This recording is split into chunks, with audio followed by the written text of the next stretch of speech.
প্রিয় দেশবাসী, ছোট্ট মানে বড় কথা বলতে নাই, তবুও বলতে হয়। তবুও বলতে চাই,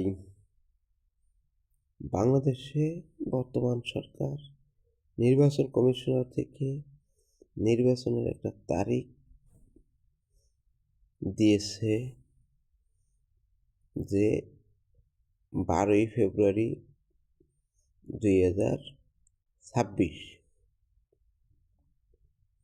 কথা হলো, নিবন্ধিত রাজনৈতিক দল এর ভিতর কিভাবে বাদ পড়ে বুঝি না। তবুও না বুঝে বলতে হয়, তবুও বলি। তাহলে এটা কি সংস্কার হলো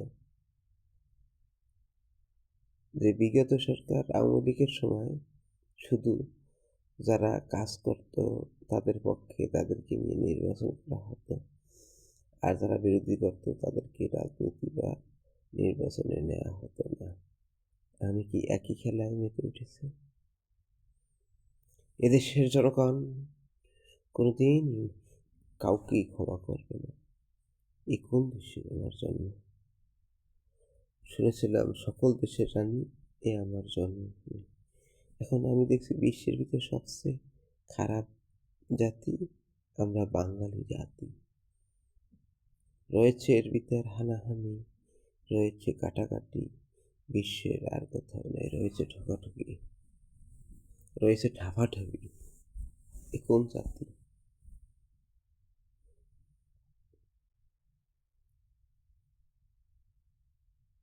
আগে 14 আর 15 দল আগে নির্বাচন নিবন্ধন আছে।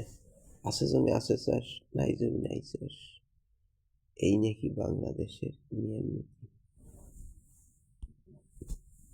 নিয়ম নীতি থাকলে হবে দেশকে অগ্রহণযোগ্য কাজ করে দেশকে যুদ্ধের দিকে ঠেলে দিয়ে লাভ আছে? বিগত সরকার যদি একাত্রে সবার সাথে মিলে নির্বাচন দিত, তাহলে কি এতটা বাড়াবাড়ি এতটাই হতো? দেশে গণতন্ত্র কি ফিরে আসবে? আর যখন লোকজন এরা না থাকবে তখন ভোট দিবে, কত পার্সেন্ট ভোট পড়বে? এখন আমার কথা হলো কি, দেশ যাতে, আর্মিরা বলেছিল সবার উপরে জনগণ, সবার পক্ষ।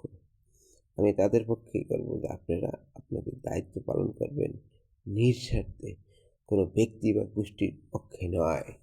কারণ আপনারাও এদেশের সন্তান, আপনাদেরকেও আনছে।